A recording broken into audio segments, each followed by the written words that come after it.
A ray of light is incident at 60 degree on a face of a prism. हा angle 60 degree on a face of prism म्हणले. Of angle 30. Emergent ray makes angle 30 with incident ray. Refractive index of the prism is असं विचार. Okay, लक्ष द्या. Prism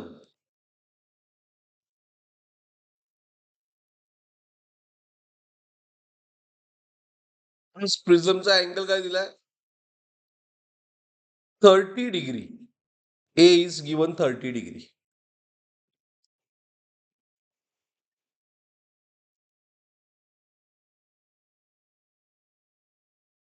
Angle of prism given 30 degree.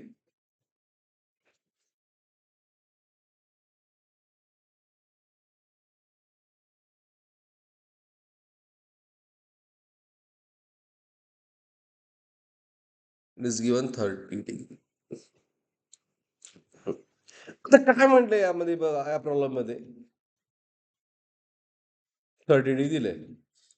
ray of light incident at 60 degree on face of prism. So ray of light,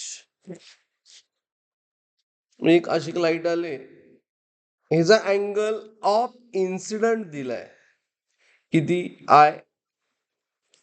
I दिलाय 60 degree.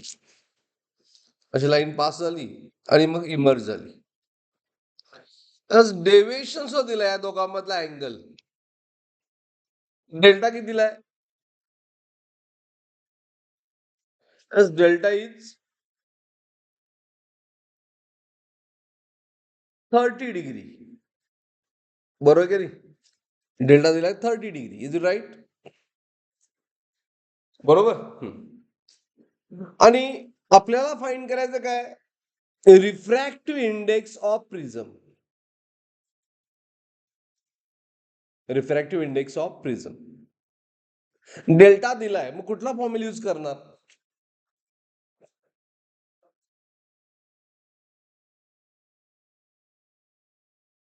Refractive index of प्रिझम N A into what? N minus 1. A दिलं, N किती दिलं? N find करायचं आहे.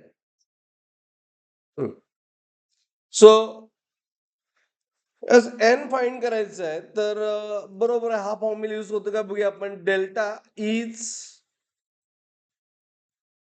ए into what?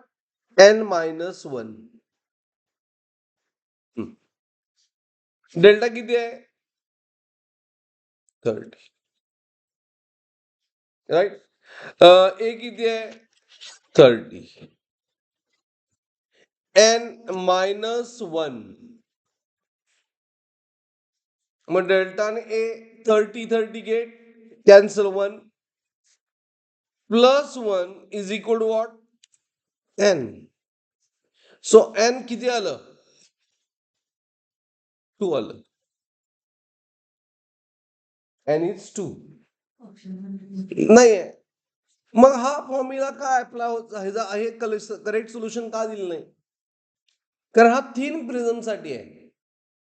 आपण theory discuss केले. As for prism this angle we apply for a thin prism whose a less than what? 10. तीन prism साठी आपण हा फॉर्म्युला यूज करू शकतो, डेल्टा ए एन मायनस 1. मग दुसरा फॉर्म्युला कुठला? बेसिक फॉर्म्युला कुठला? A delta M by 2 divide by sine A by 2. हा यूज करू शकतो काय? ओके. मग त्यासाठी आपल्याला ई ची व्हॅल्यू रिलेशन पाहिजे. बघा, लक्ष द्या. बघा व्हॉट आय एम सेइंग. हा जरा वेगळा प्रॉब्लेम आहे.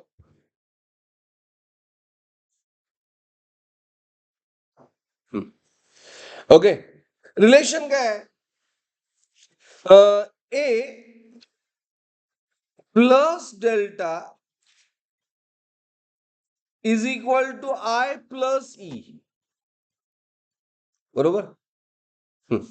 ए 30 आहे, डेल्टा ऑल्सो 30, आय 60, आय 60 दिले, इज प्लस ई. मग ई किती आला?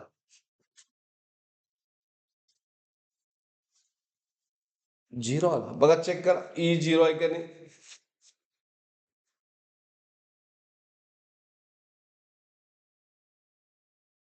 Okay, A plus delta is I plus E. त्यावर आपल्याला ई झिरो मिळाला. याचा अर्थ काय की इमर्जंट अँगल झिरो आहे, म्हणजे त्याच लाईननं परत आला.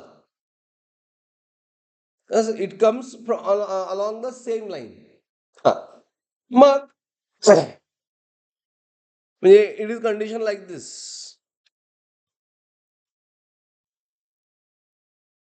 इन्सिडेंट झाला इकडून आणि ह्याच लाईनवर परत आला, म्हणजे ई झिरो आहे. R two also zero, R two also what zero. तर याचा अर्थ काय की इमर्जंट बीम राईट अँगल त्या ह्या लाईनवर अँगल झिरो आहे, ह्याच लाईनवर नॉर्मलवर परत आला. E zero, therefore R two also zero. Second सरफेसचा रिफ्रॅक्शन अँगल झिरो होणार. ओके, आणि त्यामुळे एकच सरफेस हा रिफ्रॅक्टिंग सरफेस झाला. आणि त्यासाठी एनचा फॉर्म्युला काय येणार? मग R1 पाहिजे आपल्याला. मग R1 ए काय असतोय? Is R1 plus R2. लक्ष द्या, me again am telling you, E zero म्हणजे इमर्जंट नाहीच आहे, म्हणून R2 सुद्धा झिरो आला. मग ए काय आला? 30 डिग्री.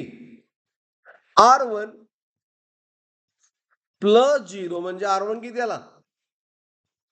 30. प्रॉब्लेम अवघड आहे फार. का आला काय? त्यामुळे आता रिफ्रॅक्टिव्ह इंडेक्स फॉर्म्युला काय? एकाच सरफेसचा sine I upon sine R. Sine R sine I how much? 60. and sin R1 30. आता ह्या प्रॉब्लेम मध्ये 60 आणि 30 ची व्हॅल्यू दिले. साइन 60 इज as √3/2 आणि sine 30 half as to get cancel. So √3 म्हणजे 1.732.